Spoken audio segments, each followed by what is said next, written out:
Hey, what's going on, guys? Welcome back. This is just going to be a quick discussion video, and I do want to warn everybody, this video will contain opinions of which you may or may not agree with, particularly regarding the Nintendo Switch and its new OLED model. Throughout this video, I'm going to discuss what the key differences are between the prior Switch model and the current OLED rendition, and why I find it to be rather disappointing, as well as how I've been sort of disappointed with Nintendo as of late. As for the usual, when it comes to these videos critiquing things that we've grown up with or grown to love, it's important to have an open mind whether or not these things bother you personally. You may very well be an individual whom is quite happy with and excited for the OLED model, and that's great. Just don't be the type of person who will shut down other people's concerns and critiques because you're personally happy with it. Criticism is a very important aspect to anything, especially when it comes to products, and shutting down criticism of things you like or things that you have an attachment to because of childhood nostalgia allows for a complacent business model that in the end ends up costing you and others more money for the same or slightly better products instead of real steps up. Anyway, when I say nostalgia, I am of course talking about Nintendo and its IPs and stuff like that. But anyways, let's dive right in.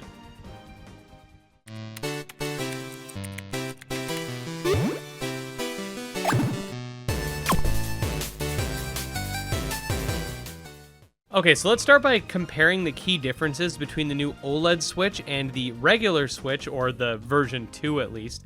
The key upgrades include a 7-inch OLED screen as opposed to the previous 6.2-inch screen, an adjustable kickstand that's actually wide and can adjust, unlike the really dinky sort of crappy one that the other Switch comes with, a LAN port for the dock, which will allow for wired internet connections, a couple more holes for sound to come out of for better sound quality, and twice as much storage, making it have 64 gigabytes instead of 32 gigabytes of storage. And to be honest, that's pretty much the extent of it. The thing that's disappointing to me, and I think many others, does not have anything to do with the Switch Pro leaks. A lot of people are saying that because the Switch Pro leaks promised more than the OLED is giving, people are disappointed unjustifiably, and at least for me, I didn't actually investigate the leaks. All I knew was that there was a somewhat better version of the Switch that was going to be coming, and that's what we got.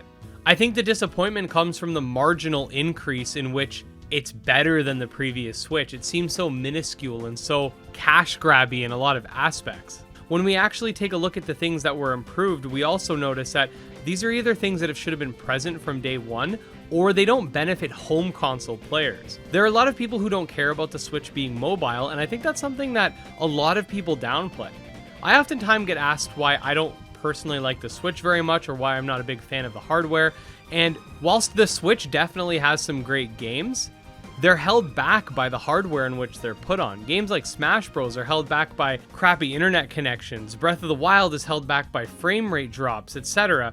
And sometimes even games that are gonna be on the Switch have to keep that in mind, making them weaker on other consoles as well. Also, whenever I've brought up the idea of not being the biggest fan of the Nintendo Switch, the number one defense I always hear is, well, it's portable. And I mean, portability is great if you're someone who utilizes that, but you have to think about this. There's a lot of people that don't have the use for the portability of the Switch. If you don't take the bus to work, or go to school, or work in a job where you can't play Switch while you're playing, or don't have enough breaks to do so, or whatever, you're not really going to utilize that at all. Furthermore, unless we're talking about a Switch Lite here, the Switch itself is very big, so you're gonna have to probably put it in a carrying case and then probably in a bag, whereas with something like the 3DS, you could literally just slide it into your pocket. So with the Switch, at least for me, if I do have a few minutes to pull something out that's portable, I'd either have to take the Joy-Cons off and then put them back on, and then start playing, which is inconvenient to do quite often, or put it in my backpack, which for me, as someone who gets maybe 5-minute breaks at the end of each line when I'm driving my bus route, it's not really helpful because I have to spend a minute or two just setting it up, whereas the 3DS, I just flip it open and it's good to go. Other complaints I've had with the Switch is that there's no meaningful virtual console. They went for this sort of Netflix virtual console sort of thing. The Switch still doesn't have Netflix, speaking of which. There's no achievements. Switch games in general, and this is a Nintendo problem, they never go on sale. They're always full price. I mean, it's very rare that you'll see a game on sale, and when it is, it's something like ARMS. Like, nobody cares.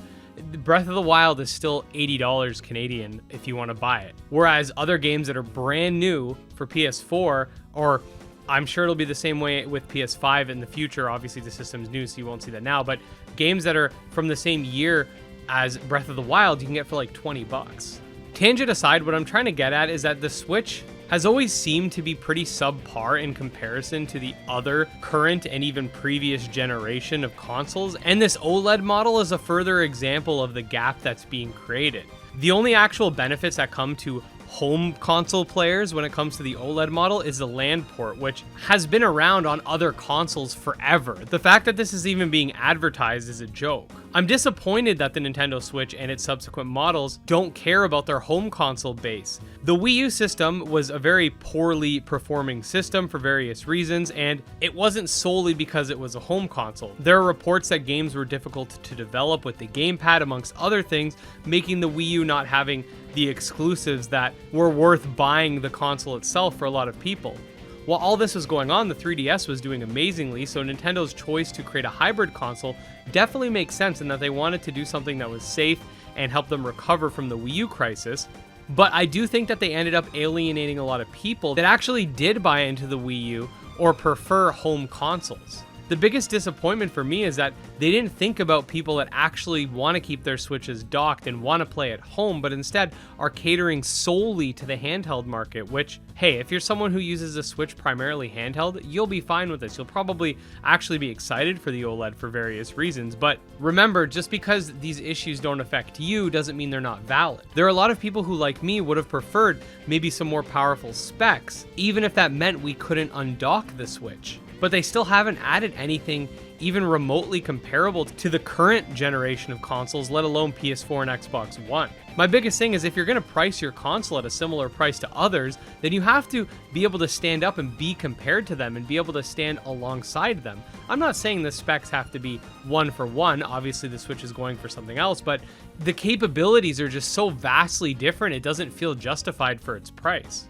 Back when the Switch first came out, having these types of opinions was very, very unpopular and would often end up in mass dislike campaigns and stuff to that effect. But I think more people are starting to get a little more tired of Nintendo's shenanigans, especially when it comes to how they do business. This video is not to hate people for enjoying the Switch. If you enjoy the Switch, that's great.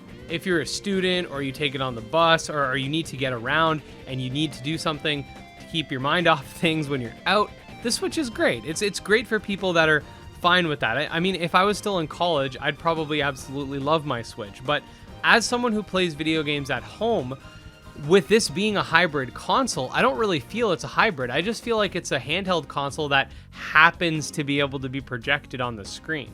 Now, back over to the OLED model, this version of the Switch will still feature 1080p resolution when docked and 720 undocked. Similar battery life to the previous rendition, and basically everything's going to be the same. I personally wouldn't recommend upgrading to this version unless you really want a version of the Switch that can dock because you have like a Switch Lite or something. If you don't have a Switch and are looking to buy a Switch, this might be the best option just because it's the current version. But if you are someone who already owns a second edition of the Switch, I don't really see the point. What's even more concerning about all of this, though, is that Nintendo refuses to answer any questions directly relating to Joy-Con drift. And for those who've been following Nintendo for any amount of time, you know that they actually would not recognize Joy-Con drift for years. But anyways, before we wrap things up, I just wanted to reiterate that this isn't a Nintendo Switch sucks and everybody who buys it is stupid video. This is just my personal grievances with the OLED model and the Switch in general. I think I brought up enough issues to where even if you don't agree with me, you can at least understand where I'm coming from and maybe why some people might be disappointed with this step that Nintendo's taking. But like I said, everybody's opinion is valid and my opinion doesn't invalidate yours and yours doesn't invalidate mine, etc. That said, I would really like to hear your guys' opinions on the OLED model or just on the Switch itself in general. Whether you agree or disagree with my takes, I'd really appreciate if you guys could let me know what your thoughts are in the comments below. And if you do enjoy these types of videos, let me know as well. I'll see you guys next time. Peace.